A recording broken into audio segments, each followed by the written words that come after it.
Let's turn to West Asia now. Two old foes talking about war, Israel and Iran. It all started with a report last week. Israel is apparently setting aside funds for attacking Iran. How much money are we talking about? Around $1.5 billion. Israel plans to spend this money, $1.5 billion, on new weapons, modern jets, intelligence-gathering drones and other artillery.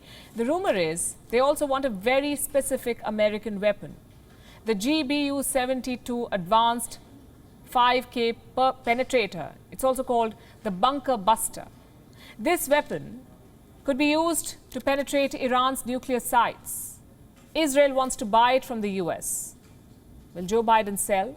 The US has sold smaller bunker busters to Israel in the past. Plus, there is bipartisan support for arming Israel. The next question is, will Israel attack? How serious are they about starting a war? According to some reports, the Israeli Air Force is already training pilots. Their pilots are running simulations, basically reenacting how they would hit Iranian targets. Is there any scope left for diplomacy?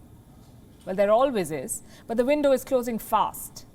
Officials say the Iran nuclear deal is on the verge of collapse. Neither America nor Iran is taking a step back. Joe Biden is sticking to his original demand, rejoin the deal and we will lift sanctions. Iran wants the very opposite, lift the sanctions and we will save the deal. To make matters worse, the new regime in Iran is second-guessing the deal. Their worry is this: it's a lot of haggling, a lot of diplomacy. Is it worth the effort? Their hardline vote bank would love a more stern approach to the West. And that's where we stand, a perfect stalemate. Except in this case, Iran is not interested in the status quo. If the talks collapse, Tehran will continue nuclear enrichment, and if that happens, Israel will take the military approach. Foreign Minister Yair Lapid says, striking Iran is not just their right, it's their responsibility. If a terror regime is going to acquire a nuclear weapon, we must act. We must make clear that the civilized world won't allow it. If the Iranians don't believe the world is serious about stopping them, they'll race to the bomb. Israel reserves the right to act at any given moment in any way. That is not only our right, it is also our responsibility. You can guess how Iran responded to that. Here's what their top security officials said. Instead of allocating $1.5 billion budget for atrocities against Iran, the Zionist regime, that is Israel, should focus on providing tens of thousands of billion dollars funding to repair the damage that is going to be caused by Iran's shocking response. Strong words there. Both countries are threatening war. They're talking about devastating consequences. The nuclear weapons are the big issue here, but it's not the only one. Iran is one of the biggest advocates for a Palestinian state. For decades, the issue has fueled the Arab-Israel rivalry. Some Arab states have buried the hatchet. They have dehyphenated Israel and Palestine with the Abraham Accords. Iran's supreme leader had some tough words for those Arab states. He compared the Abraham Accords to sins that had to be corrected.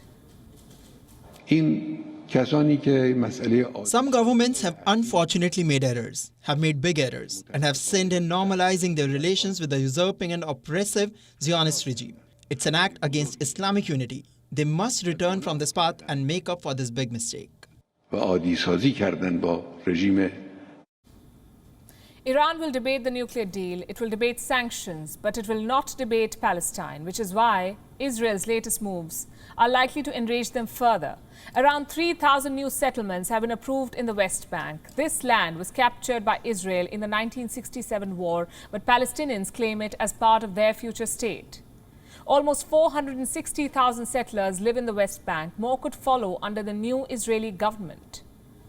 So many differences, so many threats and war cries. But will Israel actually strike Iranian nukes? Well, they have done it before. There have been cyber strikes, power outages, mysterious fires, all sorts of accidents at Iranian nuclear sites. Tehran has always blamed Israel for these mishaps. If Israel and Iran do come to blows, it would be a failure on two counts. One, the obvious destruction and loss of life, and two, a massive failure for diplomacy. Joe Biden firmly believed that he could save the nuclear deal with Iran, but 10 months into his presidency, Iran and Israel are threatening war. WION is now available in your country. Download the app now and get all the news on the move.